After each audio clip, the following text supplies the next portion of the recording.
لیکن آج کی سائنس یہ کہتی ہے کہ 100% دو چیز پہ دھیان نہیں دے سکتا ہے. 50% دو چیز پہ دے سکتا ہے, 60% 40% دے سکتا ہے, 80% 20% دے سکتا ہے, 90% 10% دے سکتا ہے, لیکن 100% دو چیز پہ دے ہی نہیں سکتا. تو عربی آیت کی تلاوت کرنے کے ساتھ ساتھ اگر ترجمہ دہراتے ہیں, اس ترجمہ پہ آپ کانسنٹریٹ کرتے ہیں, دھیان دیتے ہیں 100%, سے دھیان دیں گے تو انشاءاللہ آپ کا ذہن کبھی بھی نہیں بھٹکے گا. تو اسی لیے اگر ذہن کو بھٹکنے سے روکنے کے لیے یہ ضروری ہے کہ جو بھی آیتیں کہ آپ تلاوت کرتے قرآن مجید میں, جو بھی اللہ کے رسول فرماتے حدیث میں جو ہمیں پڑھنا چاہیے سلام میں, اور اس معنی پہ توجہ دیں گے 100%, تو انشاءاللہ آپ کا ذہن کبھی بھی نہیں بھٹکے گا.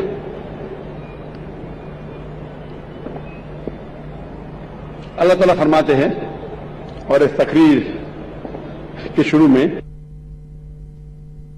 آیت کی تلاوت کی تھی, سورہ عنکبوت سورہ نمبر 29 آیت نمبر 45 میں اللہ تعالیٰ فرماتے اتلو ما اوحی الیک من الکتاب واقم الصلاۃ تنہی عن الفحشاء, ان آیتوں کا جو میں نے نازل کیا ہوں اس کتاب میں, تنہی عن الفحشاء والمنکر, بے شک صلاح فحاشی اور برے کاموں سے روکتی ہے. قرآن مجید میں اللہ تعالیٰ فرماتے ہیں کہ بے شک صلاح فحاشی اور برے کاموں سے روکتی ہے, جسے میں کہتا ہوں ہدایت کا راستہ, پروگرامنگ ٹورڈز رائچیسنس. صلاح دا پروگرامنگ ٹورڈز رائچیسنس, صلاح رہنمائی اور ہدایت کا راستہ کرتا ہے صحیح راستے کی طرف. اور ہم جانتے ہیں کہ سورہ فاتحہ کے بعد ہم قرآن مجید کی چند آیتوں کی تلاوت کرتے ہیں. مثال کے طور پہ سورہ فاتحہ کے بعد امام تلاوت نمبر 5 آیت نمبر 90 جہاں اللہ تعالیٰ فرماتے یا ایھا الذین آمنو, اے ایمان والو, انما الخمر والمیسر, شک شراب اور جوا, والانصاب والازلام, بت پرستی اور پھانسے پھینکنا, رجس من عمل الشیطان, یہ شیطان کے ہتھ کنڈے ہیں, فاجتنبوہ لعلکم تفلحون, ان ہتھ کنڈوں سے دور رہو تاکہ تم فلاح پاؤ. یہاں صلاح میں ہمیں ہدایت مل رہی ہے کہ شراب مت پیو, جوا مت کھیلو, بت پرستی مت کرو, پھانسے مت پھینکو, یہ شیطان کے ہے, ان سے دور رہو تاکہ آپ فلاح پاؤ. اللہ ہمیں ہدایت دے رہا ہے صلاح میں. ہو سکتا ہے کہ سورہ مائدہ سورہ نمبر 5 آیت نمبر 3 کی تلاوت کرتے ہیں, اللہ تعالیٰ فرماتے حرمت المیتۃ والدم ولحم الخنزیر وما اہل لغیر اللہ بہ, حرام ہے آپ کے لیے مرا ہوا گوشت, خون, غیر اللہ کا کھانا, اللہ کے علاوہ کسی اور کا نام لیا ہوا کھانا, یہ آپ کے لیے حرام ہے. یہاں ہمیں ہدایت مل رہی ہے کہ مرا ہوا گوشت. ہو سکتا ہے کہ سورہ فاتحہ کے بعد امام صاحب تلاوت کرتے ہیں سورہ بقرہ سورہ نمبر 2 آیت نمبر 188 کی آیت, جہاں اللہ تعالیٰ فرماتے کہ اپنے پیسے کا استعمال مت کرو جج کو رشوت دینے کے لیے, مت استعمال کرو تاکہ آپ دوسرے کا مال ہڑپ کر سکو. یہاں ہدایت مل رہی ہے کہ رشوت دینا حرام ہے. ہو سکتا ہے کہ امام اسراء کی آیت سورہ نمبر 17 آیت نمبر 23 اور 24 جہاں اللہ تعالیٰ فرماتے ہیں کہ اللہ کی عبادت کے بعد آپ کو اپنے والدین کے ساتھ اچھا سلوک کرنا چاہیے, اور اگر ایک یا دونوں ضعیف ہو جائے تو ان کو اف تک مت کہو, اور ان کے ساتھ رہنمائی کے ساتھ پیش آؤ, اور اچھا برتاؤ کرو, اور دعا کرو اللہ سے کہ ان کو برکت دے جس طریقے سے ان نے بچپن میں میری پرورش کی. یہاں ہمیں ہدایت مل رہی ہے ہمیں اللہ سے کہ اللہ کی عبادت کے بعد ہمیں ہمارے والدین کی عزت کرنا چاہیے، اور اگر دونوں میں سے ایک یا دونوں ضعیف ہو جائے تو ان کو اف تک مت کہو، کیونکہ اللہ سبحانہ و تعالی ہمارا خالق ہے، اور وہ جانتا ہے کہ انسان ضعیف ہونے کے بعد ایسے حرکت کرتا ہے جس سے ہو سکتا ہے کہ عام انسان چڑ جائے۔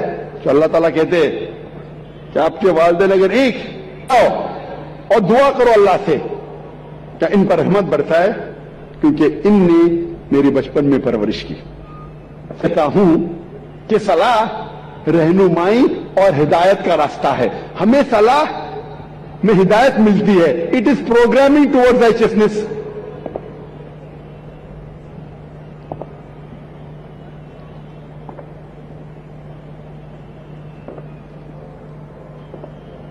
جیسے میں نے کہا تھا کہ جب بھی کا لفظ ہم سنتے ہیں، جب بھی پروگرامنگ کا لفظ سنتے ہیں، فوراً ہمارے ذہن میں آ جاتا ہے کمپیوٹر۔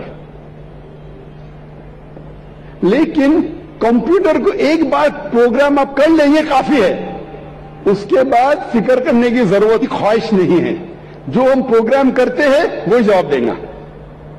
لیکن میں نے کہا تھا اگر آپ مجھے اجازت دیں گے کہ انسان کو کمپیوٹر سب سے بہترین کمپیوٹر ہے، اس کمپیوٹر کے پاس خود کی خواہش ہے، اسی لیے ایک بار پروگرامنگ کرنا کافی نہیں ہے، یہ اپنے آپ بھٹک سکتا ہے، خلاص وہ ویسا ہی چلے گا جیسا آپ نے پروگرام کیا۔ لیکن انسان کے پاس خود کی خواہش ہے، فری ول، وہ آپ کی بات مان بھی سکتا ہے، آپ کے خلاف بھی جا سکتا ہے، اللہ کی بات بھی مان سکتا ہے، اللہ کے خلاف بھی جان سکتا ہے۔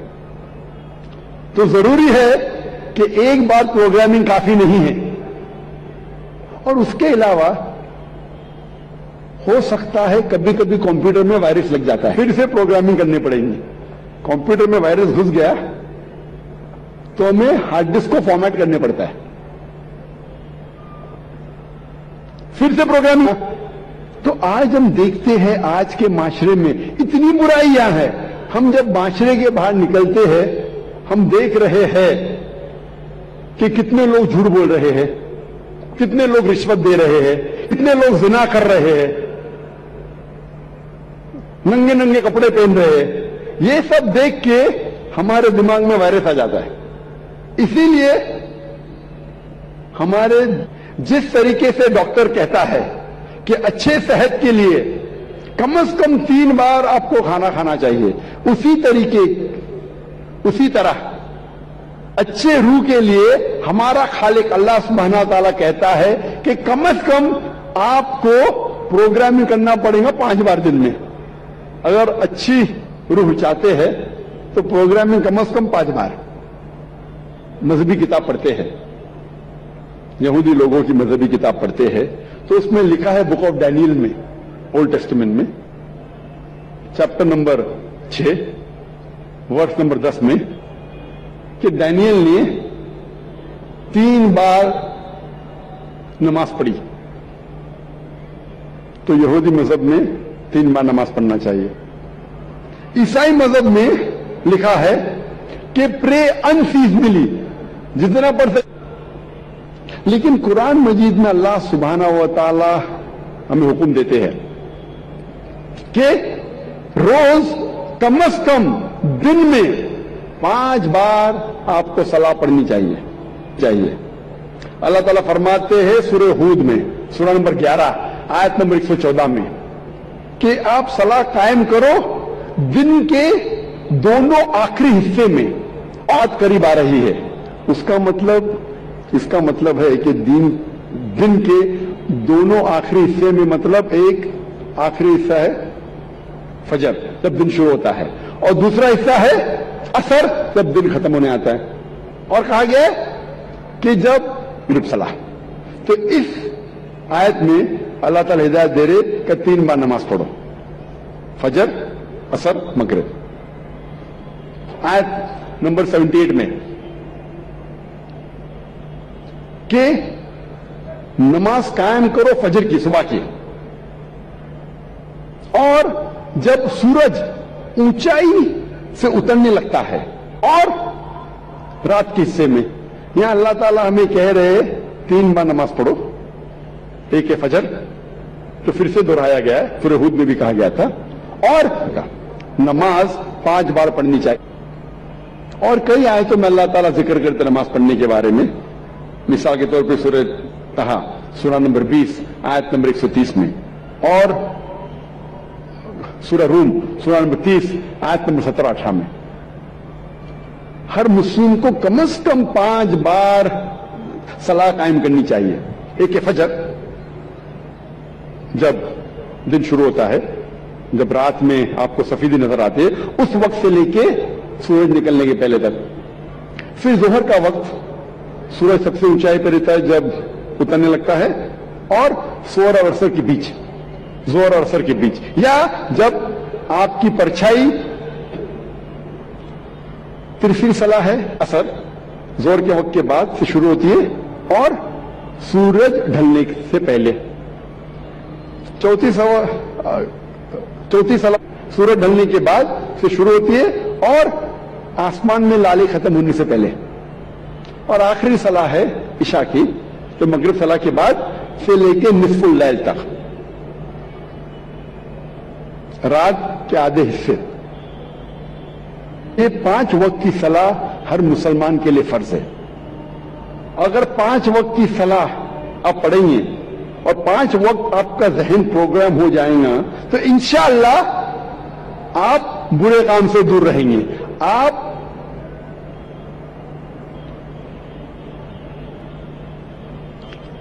صلاح شروع ہونے کے پہلے لوگ کو بلایا جاتا ہے صلاح کی طرف. ہم دیکھتے ہیں کہ یہودی مذہب میں وہ استعمال کرتے ٹرمپٹ لوگوں کو بلانے کے لیے. لکھا گیا چیپٹر نمبر 10 ورس نمبر 1 سے 3 میں, خدا کہتے ہیں موسیٰ علیہ السلام سے, آپ 3 چاندی کے ٹرمپٹ بناؤ. ٹرمپٹ کو کہا جاتا ہے نا, ٹرمپٹ. بونگا تو نہیں کہیں گے, لیکن ٹرمپٹ انگریزی میں کہتے ہیں. ٹرمپٹ کا استعمال کرو لوگوں کو نماز کی طرف بلانے کے لیے. عیسائیت میں استعمال کرتے گھنٹی کی, گھنٹی بجاتے, چرچ بیل, لوگ کو بلانے کے لیے, کئی کے لیے. اسلام میں استعمال ہوتا ہے انسان کی آواز, اور انسان کی آواز یہ جتنے اعلیٰ ہے ان سے کہیں بہتر ہے اور سریلی ہے. کان کو سریلی ہونے کے علاوہ اس کے اندر ایک پیغام بھی ہے. آذان کا میں ذکر کر رہا ہوں, جو آذان جو ہوتی ہے لوگوں کو صلاح کے لیے بلانے کے لیے. آواز سریلی, افسوس کی بات ہے اکثر یہ آذان سریلی نہیں ہوتی, کان کو تکلیف زیادہ دیتی ہے. رہنمائی کے بدلے تکلیف زیادہ دیتی ہے. آپ اگر حرمین کی آذان سنیں گے, مکہ کی یا مدینہ کی, ماشاءاللہ آپ کا دل خوش ہو جاتا ہے. وہ آذان آپ کو رب کی یاد دلاتی ہے. لیکن اکثر ہمیں کوشش کرنا چاہیے کہ ہمارے مؤذن کو اکٹھا کر کے ان کو تربیت دینا چاہیے, پریکٹس دینا چاہیے کس طریقے سے آذان دینی چاہیے. کیونکہ آذان کی وجہ سے جب مسلم کو, میں کئی نو مسلم کو جانتا ہوں جو صرف آذان کی وجہ سے اسلام قبول کیے. میں پوچھتا ہوں اکثر نو مسلم سے, آپ کو اسلام میں سب سے زیادہ پسندیدہ چیز کیا لگی؟ اکثر لوگ کہتے, اور کئی چیزیں. کچھ لوگوں نے مجھ سے کہا وہ آذان اتنی اچھی ہے کہ جب بھی آذان سنتا ہوں میں, دل میرا باغ ہو جاتا ہے, دل خوش ہو جاتا ہے. ہمارے مؤذن جو ہے اس شہر میں, ان کی تربیت کرے کہ کس طریقے سے صحیح آذان دینا چاہیے. اور جیسے میں کہہ رہا تھا کہ آذان سریلی ہونے کے علاوہ ایک پیغام دیتی ہے ہمیں. افسوس کی بات ہے کہ اکثر مسلمان آذان کی معنی جانتے ہی نہیں. جب مسلمان نہیں جانتے تو غیر مسلم کیسا جانے. اور میں ایک واقعہ آپ سے کہنا چاہتا ہوں, اور یہ حقیقت واقعہ ہے.